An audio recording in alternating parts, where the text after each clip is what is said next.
रांची के एसएसपी कौशल किशोर ने बताया कि 11 अगस्त की रात्रि में जूस व्यवसाय करने वाले मुकेश कुमार साहू और उनके स्टाफ रोहन कुमार की गोली मारकर हत्या बारियातू थाना क्षेत्र के दलहातू साइंस सिटी के मोड़ पर कर दी गई थी। इस घटना के बाद सिटी एसपी के नेतृत्व में एसआईटी का गठन किया गया। लगातार छापेमारी की जा रही थी। रांची के अलावा कई अन्य जिलों में भी छापेमारी चल रही थी। इसी कड़ी में 2 आरोपी अशोक कुमार गुप्ता और धर्मेंद्र कुमार गुप्ता और एक अन्य सहयोगी विजय उरांव की गिरफ्तारी रांची से की गई है। बताया जा रहा है कि जूस व्यापार में बढ़ते प्रतिद्वंदिता के कारण हत्या को अंजाम दिया गया। वहीं एसएसपी कौशल किशोर ने आगे बताया कि मृतक व्यवसायी द्वारा आरोपियों द्वारा लगातार धमकी देने का आवेदन लालपुर थाने में दिया गया था, जिस पर लालपुर थाना प्रभारी को कार्रवाई करने की जरूरत थी। लापरवाही बरतने पर उन्हें सस्पेंड किया गया है। देखिए, दिनांक 11 अगस्त 2023 की रात्रि में एक जूस दुकान के मालिक मुकेश साहू एवं उनके स्टाफ रोहन कुमार की जब वो दुकान बंद करके घर जा रहे थे बाइक से, तो उनको साइंस सिटी के आगे एक मोड़ पे जो अपराधकर्मी हैं अशोक कुमार गुप्ता और धर्मेंद्र कुमार गुप्ता, इन दोनों के द्वारा, जो दोनों बुलेट पे सवार थे, इन दोनों के द्वारा इन दोनों को रोका गया, मृतक को, और रोकने के पश्चात उनकी गोली मारकर हत्या कर दी गई। इसको लेकर प्राथमिकी बारियातू थाने में दर्ज की गई एवं सिटी एसपी के नेतृत्व में एक एसआईटी का गठन किया गया और लगातार उसके बाद इन दोनों अपराधकर्मियों की गिरफ्तारी के लिए छापेमारी न केवल रांची में बल्कि अन्य जिलों में और राज्य के बाहर भी छापेमारी की जा रही थी।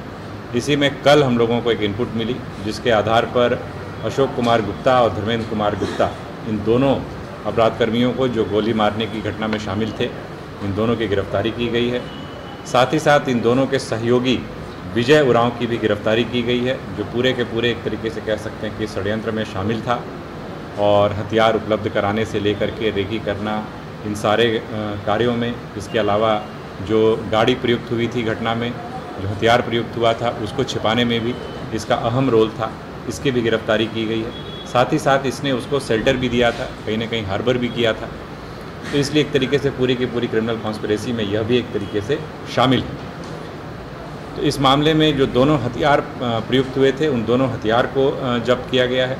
इसके अलावा जो बाइक यूज़ हुई थी, जो इनकी अपनी निजी बाइक है, वो बाइक भी आपको सीज़ किया गया है।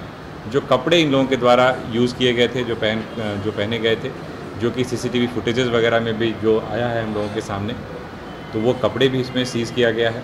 जब इन लोगों से पूछताछ की गई है तो यही मामला सामने आया है कि जो मृतक और मृतक का भाई, इनके द्वारा लगातार जूस का व्यवसाय किया जा रहा था। एक के बाद इनके द्वारा जो है कई दुकानें खोली गई थी और एक और दुकान ये लोग अभी हाल ही में खोलने की इनकी योजना थी, जिसको लेकर के इन्होंने कंस्ट्रक्शन वर्क वगैरह भी कराया था, जिसको लेकर के एक तरीके से कह सकते हैं कि व्यापारिक जो प्रतिद्वंदिता होती है, वो सामने वाले जो ये 2 लोग हैं, अशोक कुमार गुप्ता और धर्मेंद्र कुमार गुप्ता, जो एक्यूज हैं, इनके मन में कहीं ना कहीं उस बात को लेकर के वैमनस्य था। और लगातार ये जैसा इन्होंने बताया अपनी स्वीकारोक्ति बयान में कि पिछले 15 दिनों से लगातार इसकी वो लोग रेकी कर रहे थे, इसके मूवमेंट को देख रहे थे। इनका एक और सहकर्मी है जो इसमें इनको सहयोग कर रहा था, उसकी भी हम लोग अभी सत्यापन कर रहे हैं, गिरफ्तारी का।